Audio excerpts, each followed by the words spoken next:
TEGUCIGALPA, Honduras, AP, Honduras extradited former President Juan Orlando Hernández to the United States on Thursday to face drug trafficking and weapons charges in a dramatic reversal for a leader once touted by U.S. authorities as a key ally in the war on the drugs.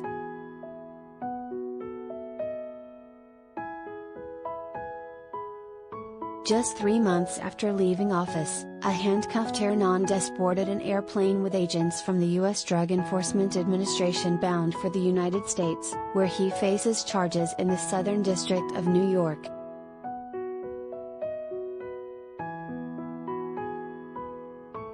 U.S. Attorney General Merrick Garland said Hernández abused his position as President of Honduras from 2014 through 2022 to operate the country as a narco-state.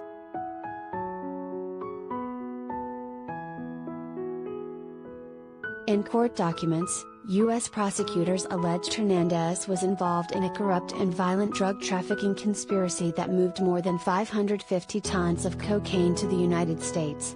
He was charged with participating in a drug trafficking conspiracy, possession of machine guns and destructive devices, and conspiracy to possess machine guns and destructive devices.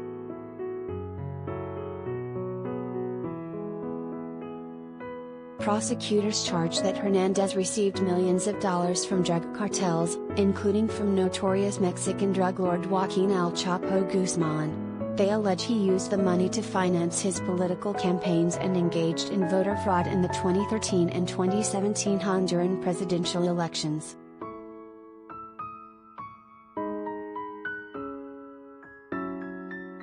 In return, drug traffickers in Honduras were allowed to operate with virtual impunity, Garland said. We allege that Hernández corrupted legitimate public institutions in the country, including parts of the National Police, military and National Congress.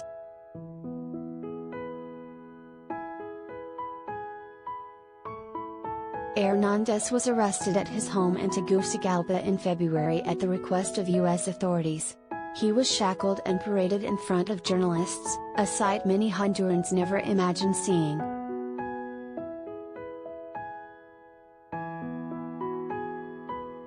Honduras Supreme Court rejected his appeal of a judge's decision in favor of extradition.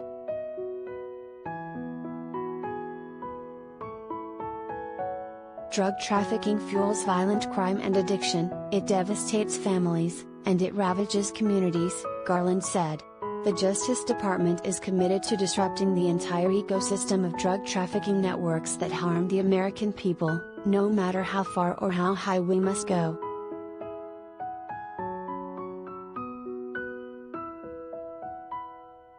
Hernández has repeatedly denied any wrongdoing. In a video message released Thursday, he said, "I am innocent, I have been and I am being unjustly subjected to prosecution."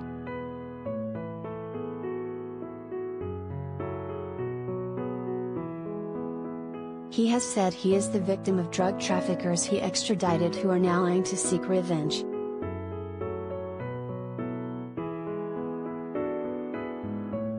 Henry Osorto Canales, a retired National Police Commissioner who is now an analyst, said that while the extradition was an embarrassment for Honduras, it was also a historic day.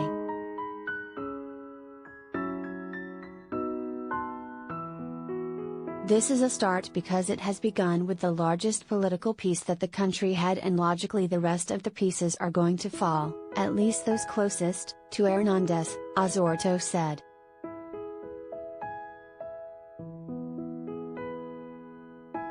U.S. prosecutors have spent years building cases from low-level drug traffickers and local politicians to organized crime bosses who use their political connections and ties to drug trafficking cartels in Colombia and Mexico to move tons of cocaine to the United States. Many of them testified about making payments to Hernández or one of his brothers, also a politician.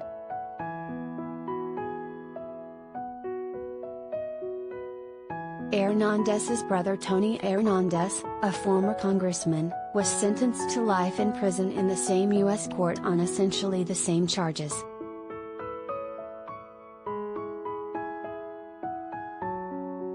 Juan Orlando Hernández took office in January 2014 and held the presidency until this January, When Xiomara Castro was sworn in as his replacement, Castro campaigned on rooting out Honduras corruption, and Hernández was seen as the largest target.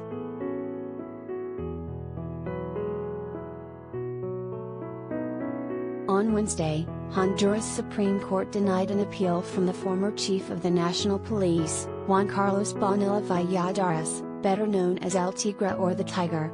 He was arrested after Hernández at the request of U.S. prosecutors on similar charges and is expected to be extradited in the coming weeks.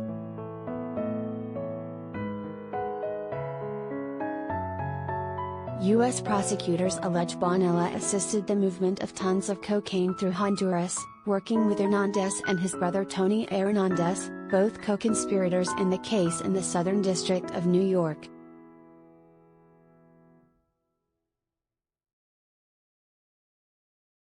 Hernández's transport via helicopter under heavy guard from the police base where he was held to the airport Thursday was covered live by local television outlets.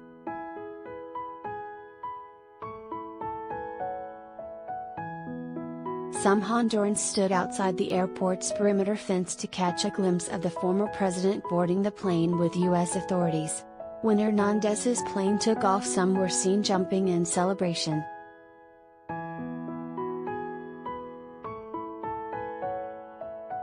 Thousands of their countrymen immigrated from the country during Hernández's administration, often shouting "Get out, Joe!" using his initials as they walked north. They frequently complained of a lack of job opportunities and gang violence.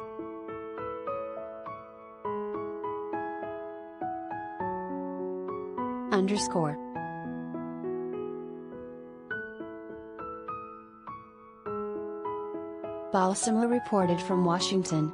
Associated Press writer Christopher Sherman in Mexico City contributed to this report.